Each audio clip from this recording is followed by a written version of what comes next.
नमस्कार। आज हम एक ऐसे विषय पर बात कर रहे हैं जो शायद हर परिवार को कभी न कभी छूता है। हमारे बुजुर्गों का मानसिक स्वास्थ्य और इसमें परिवार का क्या रोल हो सकता है। हमारे पास जो जानकारी है वो इसी बात पर रोशनी डालती है कि भाई बढ़ती उम्र के साथ जो मानसिक चुनौतियां आती हैं उनसे कैसे निपटा जाए। जी बिल्कुल, बहुत ज़रूरी विषय है ये। देखिए, मकसद ये समझना है कि परिवार कैसे सहारा दे, कैसे बुजुर्गों की इज्जत और उनकी आज़ादी दोनों को बनाए रखते हुए उनकी मदद कर सकता है, खासकर हमारे भारतीय माहौल में जहां परिवार का महत्व बहुत ज्यादा है। हाँ, और अक्सर ये संतुलन बनाना थोड़ा मुश्किल हो जाता है। सही कहा। अक्सर हम घरों में सुनते हैं या शायद खुद भी कह देते हैं कि अरे ये तो बुढ़ापे के नखरे हैं या भाई उम्र का तकाजा है। लेकिन क्या वाकई ऐसा है?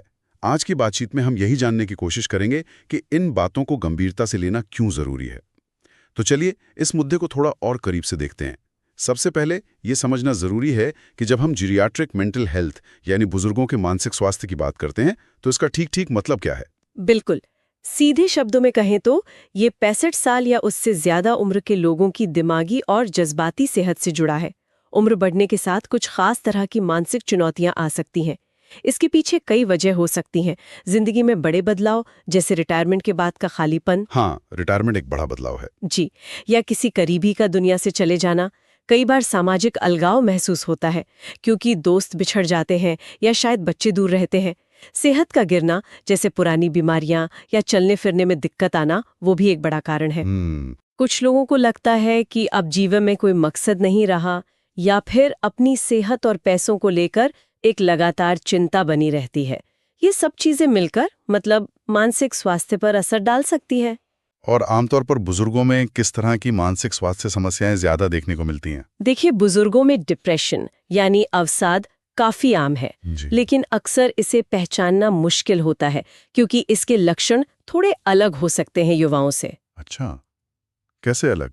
जैसे शायद वो सीधे तौर पर उदासी जाहिर ना करें, बल्कि शारीरिक शिकायतें ज्यादा करें, थकान, दर्द वगैरह। हम्म। इसके अलावा एंग्जाइटी डिसऑर्डर्स मतलब चिंता से जुड़ी समस्याएं, जैसे अपनी सेहत या पैसों को लेकर बहुत ज्यादा फिक्र करना, याददाश्त में कमी या फैसले लेने में मुश्किल होना, जिसे हम कॉग्निटिव चेंजेस कहते हैं, वो भी देखा जाता है। ओके। और हाँ, किसी अपने के गुजर जाने के बाद दुख और सदमे से उभरने में काफी वक्त लग सकता है, और कभी-कभी पेशेवर मदद की जरूरत पड़ती है। इसे और बेहतर तरीके से समझने के लिए हमारे पास शर्मा परिवार की एक कहानी है। परिवार ने नोटिस किया कि पिछले 6 महीनों में उनकी दादी माँ, जो 73 साल की हैं, वो धीरे धीरे बदल रही हैं। चलने फिरने में दिक्कत बढ़ गई है, रात को ठीक से सो नहीं पाती, भूख भी कम लगती है। और जो दादी हमेशा हंसती खेलती रहती थी, वो अब ज्यादातर चुप रहती हैं, चिड़चिड़ी हो गई हैं और कभी कभी तो बिना किसी खास वजह के रोने लगती हैं। हाल में हुई बातें भूल जाती हैं और छोटे मोटे फैसले लेने में भी हिचकिचाती हैं। हाँ, और यहाँ दिलचस्प बात यह है कि शुरुआत में परिवार का रिएक्शन कैसा था, जो शायद कई घरों में होता होगा। हाँ, बिल्कुल। शर्मा जी यानी दादी माँ के बेटे का पहला ख्याल था, अरे बुढ़ापा है, उम्र के साथ ऐसा हो ही जाता है। एक तरह से इसे नजरअंदाज करने की कोशिश। टालने वाली बात। जी।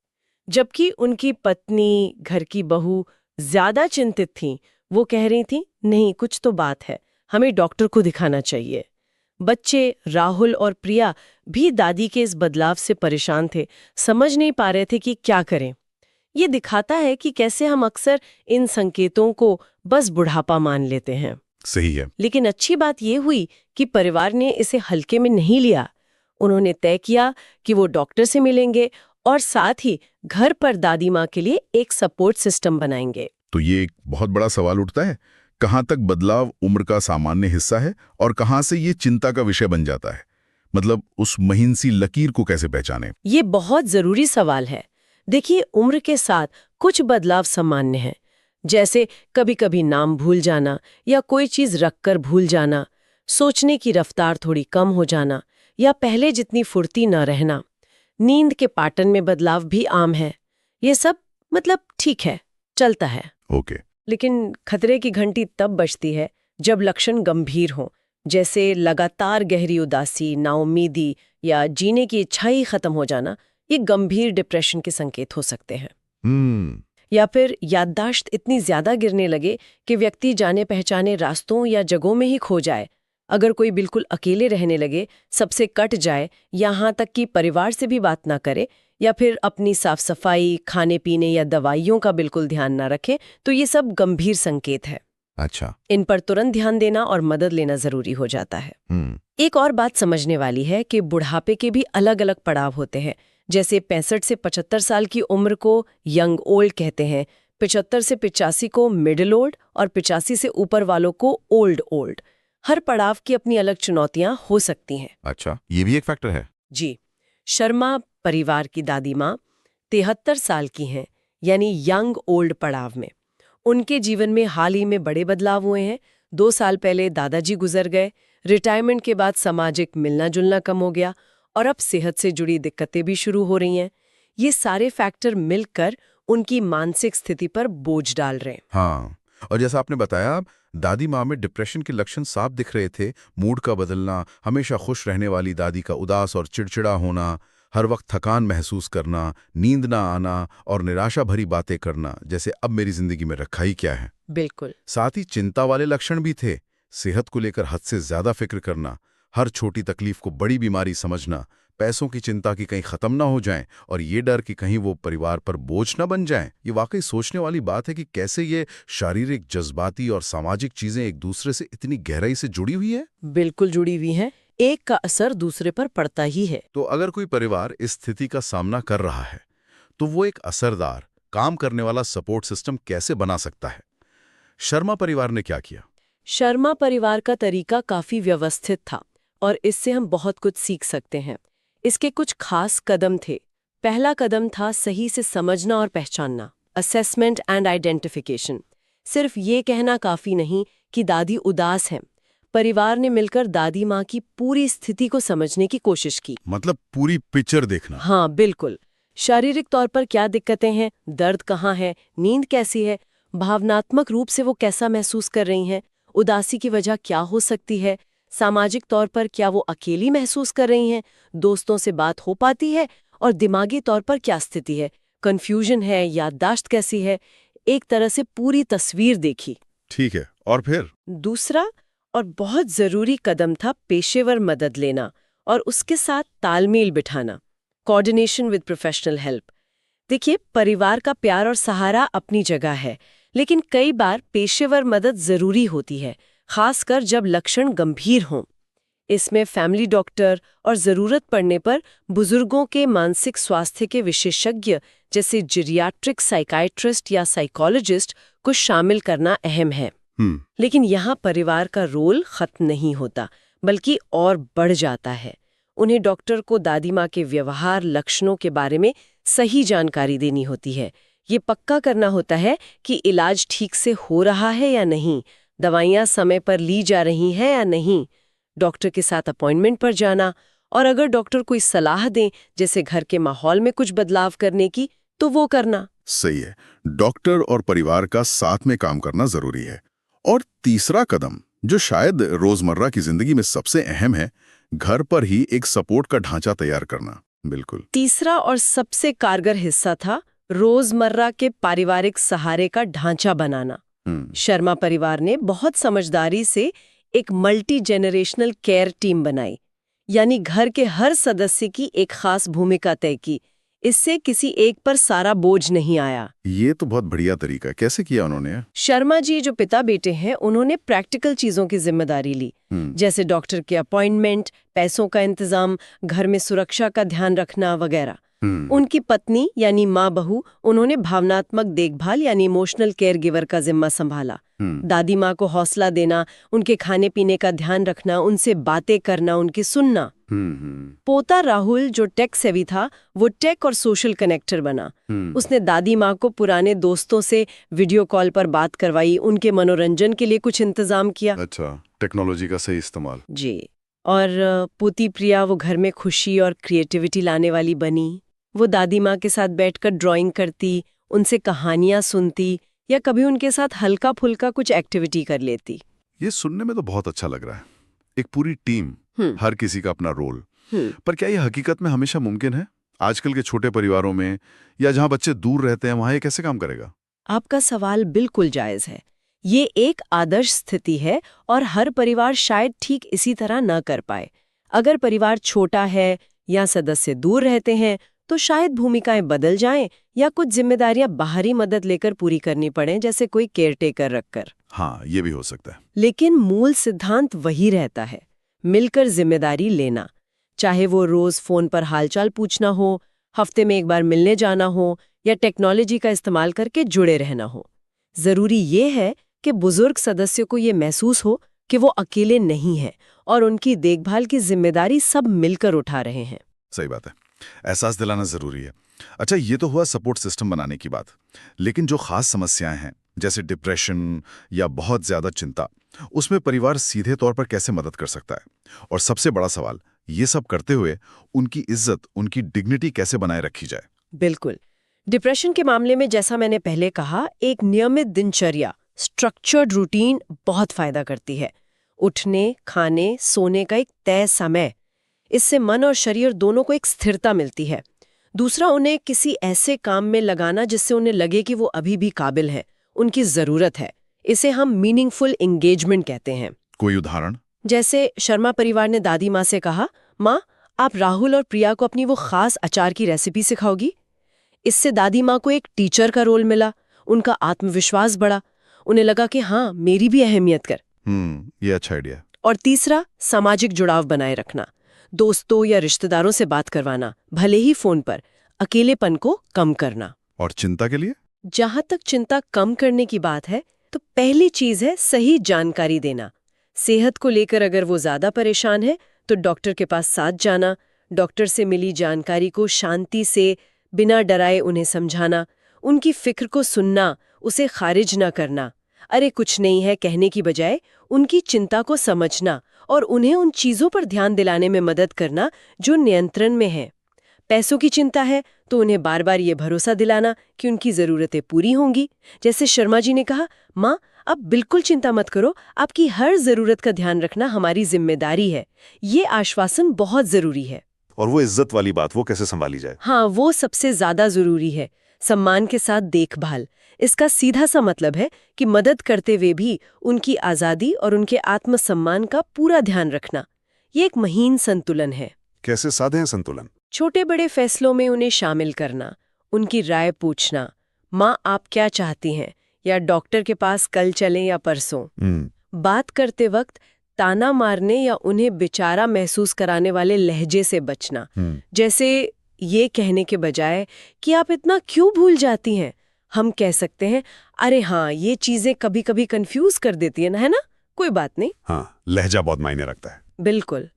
उनकी प्राइवेसी का सम्मान करना, कमरे में जाने से पहले दरवाजा खटखटाना, उनकी अलमारी या सामान बिना पूछे ना छूना, अगर नहाने या कपड़े बदलने में मदद कर रहे हैं तो उनकी गरिमा का पूरा ध्यान रखना और उन्हें घर में कोई न कोई अहमियत वाली भूमिका देना। जैसे? चाहे वो सलाहकार की हो, घर के किसी छोटे मोटे काम में मदद करने की हो, या परिवार की पुरानी बातें बताने वाले इतिहासकार की। ये सब इसलिए जरूरी है ताकि उन्हें ये ना लगे कि उम्र बढ़ने के साथ उनकी पहचान या अहमियत खत्म हो गई है। वो अब भी परिवार का एक महत्वपूर्ण हिस्सा है। ये सम्मान के साथ देखभाल वाली बात वाकई सोचने पर मजबूर करती है। ये सिर्फ मदद करना नहीं बल्कि उनकी शख्सियत को बनाए रखना है।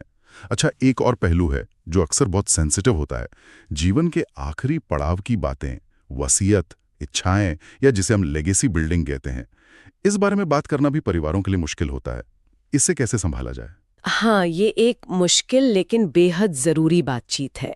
अक्सर हम मौत या आखिरी समय की बातों से कतराते हैं, लगता है कि ये अशुभ है या इससे उन्हें दुख होगा। हाँ, बिल्कुल। लेकिन इससे बचने की बजाय परिवार एक ऐसा माहौल बना सकता है जहां इन विषयों पर खुलकर बिना डर या झिझक के बात हो सके। इसमें सिर्फ वसीयत या मेडिकल फैसले ही नहीं आते, इसमें यादों को संजोना भी शामिल है। यादों को संजोना कैसे? जैसे शर्मा परिवार ने एक दादी माँ की विजडम बुक बनाने का सोचा, जिसमें दादी माँ की सलाह, उनकी पसंदीदा कहानियाँ, रेसिपी, उनके जीवन के अनुभव लिखे जाएं। ये एक तरह से उनकी विरासत को सहेजने का तरीका है, लेगेसी प्रोजेक्ट। ये तो बहुत अच्छा विचार है। जी, इसमें ये जानना भी शामिल है कि उनके लिए जीवन में क्या मायने रखता है, उन्होंने क्या सीखा, वो आने वाली पीढ़ियों को क्या देना चाहते हैं। और हाँ, एडवांस केयर प्लानिंग, यानी अगर कभी वो खुद फैसले लेने की स्थिति में ना हो तो उनकी सेहत को लेकर उनकी क्या इच्छाएं हैं, इमरजेंसी में कौन क्या करेगा, इस पर भी स्पष्टता होनी चाहिए।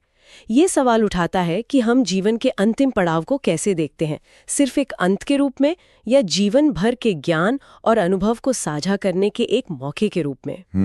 नजरिया बदलने की बात है। बिल्कुल। तो शर्मा परिवार ने जो ये सारे प्रयास किए, पेशेवर मदद ली, घर पर एक सपोर्ट टीम बनाई, डिग्निटी का ध्यान रखा, लेगेसी पर बात की, इसका दादी माँ और पूरे परिवार पर क्या असर हुआ? क्या वाकई कुछ बदला? नतीजा उम्मीद से बढ़कर था। करीब 5 महीनों के अंदर दादी माँ में जबरदस्त बदलाव देखने को मिले। डॉक्टर की मदद, दवाइयाँ और परिवार के लगातार प्यार और सहारे से उनके डिप्रेशन के लक्षणों में लगभग 70% तक कमी आ गई। 70%? ये तो बहुत है। जी हाँ, उन्हें जब ये एहसास हुआ कि परिवार उनके साथ है, उनकी देखभाल करेगा, तो उनकी चिंता काफी कम हो गई। वो ज्यादा शांत रहने लगी। नियमित दिनचर्या और सही खानपान से उनकी नींद बेहतर हुई, भूख भी बढ़ी। सबसे बड़ी बात, उनमें जीने का एक मकसद फिर से जागा। अच्छा। वो अब खुद आगे बढ़कर राहुल को खाना बनाना सिखाती, प्रिया के साथ कढ़ाई करती, परिवार के फैसलों में उनकी राय फिर से ली जाने लगी, जिससे उन्हें अपनी अहमियत महसूस हुई। वो अपनी विजडम बुक प्रोजेक्ट में भी बड़े चाव से हिस्सा ले रही थीं। पुराने दोस्तों से फिर से जुड़ाव बना और वो ज्यादा बाहर निकलने लगी। दिमागी सेहत सुधरने से उनकी शारीरिक ऊर्जा भी बढ़ी और चलने फिरने में भी कुछ बेहतरी आई। वाह!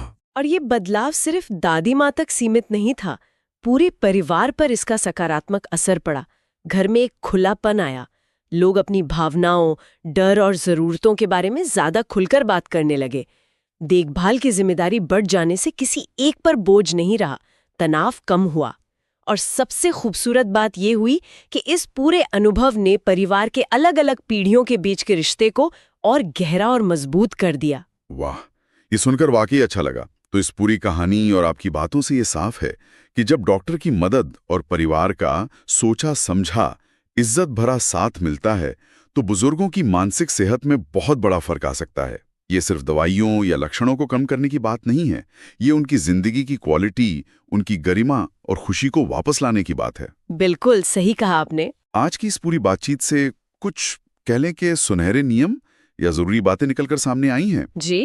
पहला, बुढ़ापा अपने आप में कोई बीमारी नहीं है, ये जिंदगी का एक पड़ाव है और इस पड़ाव में मानसिक सहारे की जरूरत पड़ सकती है।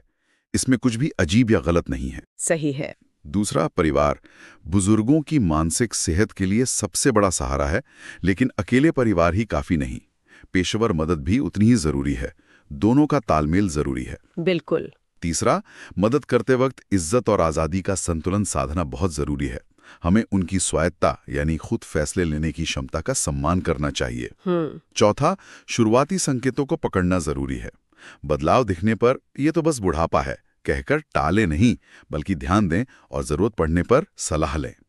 जल्दी मदद मिलने से बड़ी मुश्किलों को रोका जा सकता है। अर्ली इंटरवेंशन बहुत जरूरी है। पांचवा, बुजुर्गों की देखभाल का फायदा सिर्फ उन्हें ही नहीं होता, इससे परिवार के बाकी सदस्यों को भी भावनात्मक संतुष्टि मिलती है, रिश्ते मजबूत होते हैं। जी, ये एक 2 वे स्ट्रीट है। छठा, लेगेसी बिल्डिंग यानी विरासत सहेजना सिर्फ यादें ताज़ा करना नहीं है, ये बुजुर्ग व्यक्ति के लिए एक थेरेपी की तरह काम करता है, उन्हें मकसद देता है और जिंदगी को मायने देता है। हाँ, ये बहुत पॉजिटिव है। सातवां, मौत या आखिरी समय पर बात करना डरावना नहीं बल्कि सेहतमंद है। इसे कतराने की बजाय अगर सही माहौल में खुलकर बात हो तो ये तैयारी करने और शांति पाने में मदद करता है। और आखिरी, खासकर हमारे भारतीय समाज में जहां हम बड़ों का आदर करना सीखते हैं, उस पारंपरिक सम्मान को बनाए रखते हुए मानसिक स्वास्थ्य की आधुनिक समझ को अपनाना सबसे बेहतरीन रास्ता है। बिल्कुल, परंपरा और आधुनिकता का सही मेल।